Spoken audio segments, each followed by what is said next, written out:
이번 시간에는요, 차별화된 역량, 즉 강점을 물어보는 질문에 어떻게 대처하면 좋을지를 좀 여러 예시를 통해서 한번 살펴보는 시간을 가져보도록 하겠습니다.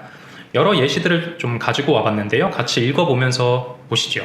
데이터 분석 역량 첫 번째입니다. 생활 밀착형 플랫폼인 오런뱅크에는 고객의 금융 데이터뿐 아니라 비금융 데이터도 많기 때문에 이를 활용하여 비즈니스 인사이트를 도출해낼 수 있는 데이터 분석 역량을 갖추고 있어야 한다고 생각합니다. 저는 이러한 역량을 블라블라 하는 과정에서 강화할 수 있었습니다. 그 다음에 경험을 설명하시는 겁니다. 그래서 이런 데이터 분석 역량을 강조하실 수도 있을 것 같고요. 다음은 CS 대처 역량에 대한 예시인데요. 고객의 요구사항과 조직의 매뉴얼 사이에 간극을 극복하는 설명력과 객관적 팩트에 기반을 둔 클레임과 주관적 판단에 기반을 둔 컴플레인에 대한 차별화된 대응력이 행원으로서 중요한 덕목이라 생각합니다. 저는 이러한 역량을 블라블라블라 하는 과정에서 구체화할 수 있었습니다. 그 다음에 또 경험을 설명하실 수가 있겠죠. 두 번째 CS 대처 역량은 다른 사람들과 같은 역량을 표현하더라도 좀 어떻게 보면 워딩을 바꿔서 좀 차별화된 모습을 보여주려는 노력을 했습니다. 단순하게 고객을 만족시킬 수 있다라고 주장하시기보다는 구체적으로 어떤 고객 만족 능력이 있는지 그런 것들을 좀 부연해 주시는 것이 굉장히 중요하다고 할 수 있겠습니다. 그래야 여러 사람들의 면접자들 중에서 본인이 조금이라도 더 좋은 평가를 받을 수 있기 때문입니다. 다음으로 원칙 준수 역량에 대해서 한번 살펴볼게요. 피크 시간대 빠른 응대가 가능하면서도 구비 서류의 적정성을 담보해내고 불안전 판매 가능성을 배제시킬 수 있는 원칙 준수 역량이 행원으로서 요구된다고 생각합니다.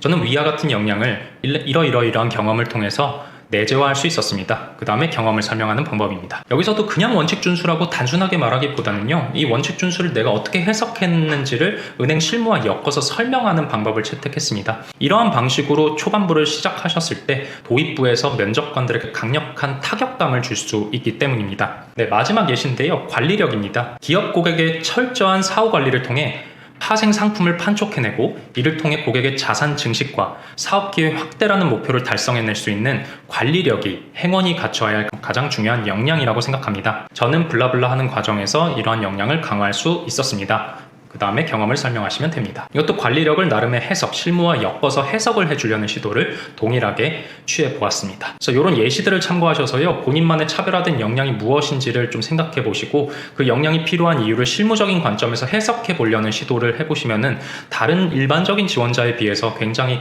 좋은 점수를 받으실 수 있지 않을까 그런 생각이 듭니다. 그리고 핵심 포인트 간단하게 말씀드리면서 영상을 마치도록 하겠습니다. 강점이 필요한 이유에 대해서 꼭 고민해 보실 것, 두 번째, 그 강점을 본인이 가지고 있는 이유를 경험, 지식, 스킬, 태도 등에 입각해서 설명할 것, 그리고 최소 2개의 강점을 준비해 줄 것. 왜 2개라고 했냐면요, 면접관들이 A라는 강점 말고 B라는 강점은 없나요? 이런 식으로 물어본다거나 본인이 방금 말한 강점 외에 또 다른 강점은 없나요? 이런 식의 꼬리 질문을 하는 경우가 간혹 있기 때문에 서브 옵션, 두 번째 옵션을 꼭 가지고 있는 것을 추천드리겠습니다. 그리고 자기소개에서 만약에 역량형 자기소개를 하셨다면요, 자기소개에서 말한 역량을 제외하고 또 다른 옵션을 준비해 주시는 것이 굉장히 유리하다고 말씀을 드리겠습니다. 네, 지금까지 차별화된 역량, 강점에 대해서 같이 살펴보았습니다. 본 영상을 통해서 여러분들이 어떻게 보면은 어떤 강점을 가지고 있는 사람인지가 확실히 드러날 수 있도록 좀 감을 잡으셨으면 좋겠습니다. 네, 오랜 시간 경청해 주셔서 감사합니다.